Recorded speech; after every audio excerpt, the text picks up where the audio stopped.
Welcome to This Explainer. Today we're unpacking a really fascinating ancient text, the Book of Habakkuk.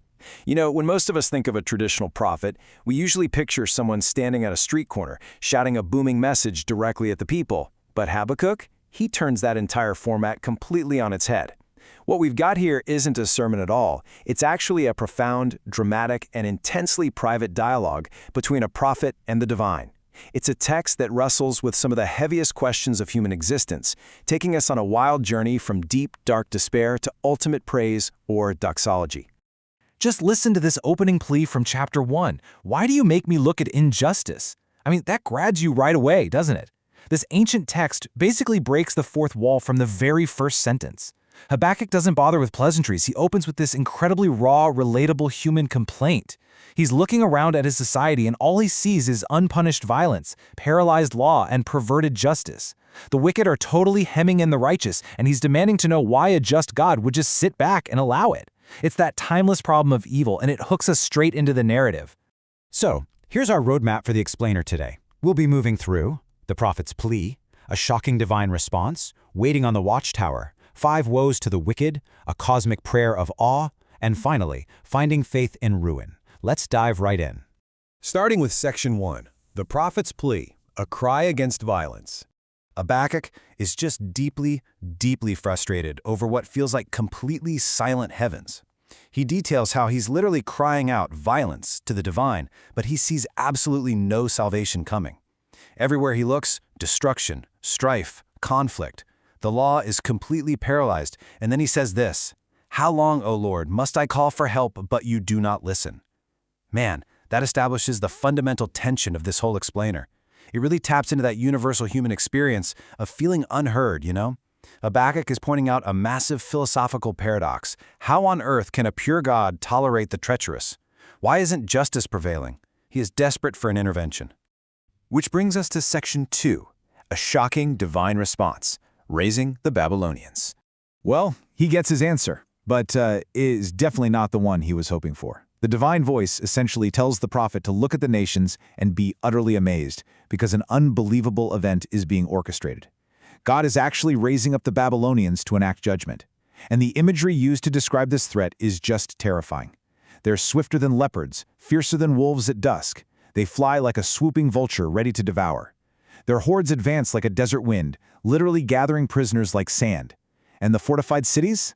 The Babylonians just laugh at them. They literally just build dirt ramps to stroll right over the walls. It's this ancient, brutal efficiency. They are completely ruthless, sweeping across the earth to seize dwelling places that aren't even theirs. But here's the bitter irony Habakkuk is suddenly faced with, perfectly captured right here. Guilty men whose own strength is their God. Think about that. To execute judgment on his corrupt society, God has somehow ordained an even more wicked foe. The text describes the Babylonians sweeping past like the wind. They treat human beings like helpless fish caught in a dragnet, and then, in this ultimate act of arrogance, they actually sacrifice and burn incense to their own nets. They literally worship their own military might while living in luxury off their merciless destruction. Habakkuk is left completely reeling. How is this justice? So he hits Section 3, waiting on the watchtower, seeking an answer. After that shocking revelation, chapter 2 completely shifts the pacing. Habakkuk doesn't just keep arguing. He makes a very deliberate choice. He says he's going to station himself on the ramparts and stand at his watch. He is intentionally waiting to see how the divine is going to answer the second complaint. This idea of using a ruthless, arrogant new enemy to solve the original problem. And the response he finally gets gives us one of the most profoundly influential quotes in history. But the righteous will live by his faith. The divine tells Habakkuk to write down the revelation, make it plain on tablets. Why? Because it's for an appointed time in the future. Even if it lingers, it is absolutely coming.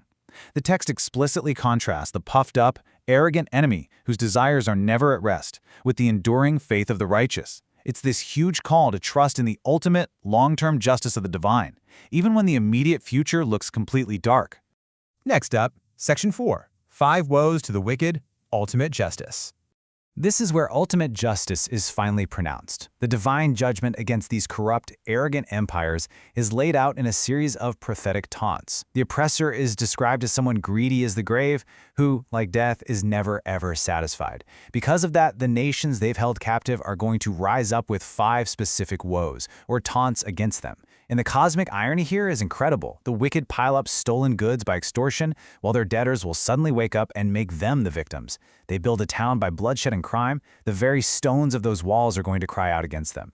The Lord Almighty decrees that their exhaustive labor is basically just fuel for the fire. And instead of glory, they'll be forced to drink from the cup of the Lord's right hand, which will cover them in absolute disgrace. Even their fancy gold and silver idols won't be able to offer a single word of guidance. And then, the chaotic noise of all these woes and taunts is just brought to a dead halt by this one incredible verse. But the Lord is in his holy temple, let all the earth be silent before him. Just let the literary weight of that sink in for a second.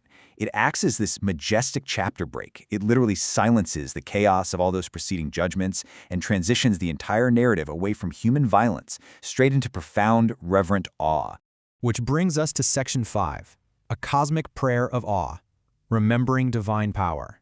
So chapter 3 opens up with a prayer, and it's set to Shigi Manuf, which indicates this highly emotional musical rhythm. Having heard of the Lord's fame, Habakkuk just stands in absolute awe of his deeds. He pleads, "In wrath, remember mercy." And the deeds he's remembering here? They are painted on a massive cosmic scale. We're talking plague and pestilence going before him, the ancient mountains crumbling and age-old hills collapsing just at his look, the sun and moon standing completely still in the sky at the glint of his flying arrows and flashing spear. He tramples the sea with horses, churning the great waters. The text vividly describes the divine splitting the earth with rivers and crushing the leader of the land of wickedness to save his anointed one. It is just a stunning, overwhelming reminder of ultimate sovereignty. Finally, Section 6, Finding Faith in Ruin, the Ultimate Resolution. After witnessing that intense cosmic vision, the prophet is profoundly affected, like physically affected. His heart pounds, his lips quiver, decay creeps into his bones, his legs are trembling. He is terrified. Yet he resolves to wait patiently for the day of calamity to come on the invading nation. He's got his answer, but it means he has to endure immense hardship first. And the text maps out this picture of total, complete failure. The fig tree doesn't bud. No grapes on the vines. The olive crop totally fails. The fields produce literally zero food. No sheep in the pen, no cattle in the stalls. Remember, in an ancient agrarian society, this isn't just a mild economic downturn. This is absolute, unmitigated earthly loss. It is the total collapse of everything that sustains life. And yet, in the face of all that total devastation, we reach the climactic philosophical resolution of our entire explainer. Yet I will rejoice in the Lord, I will be joyful in God my Savior. Habakkuk has been on quite the journey, hasn't he? From crying out about unchecked violence, to wrestling with this terrifying instrument of God's justice, to standing in awe of cosmic power, and finally arriving at this unshakable doxology. He states that the sovereign Lord is his strength, making his feet like the feet of a deer, so he can go up onto the heights. He's rejoicing not in his circumstances, but despite them. He is anchored entirely in his faith. Which leaves us with this final, lingering thought. As we look back at Habakkuk's extraordinary journey from dialogue to doxology, it really forces us to ask ourselves, where do you find your strength in times of total ruin?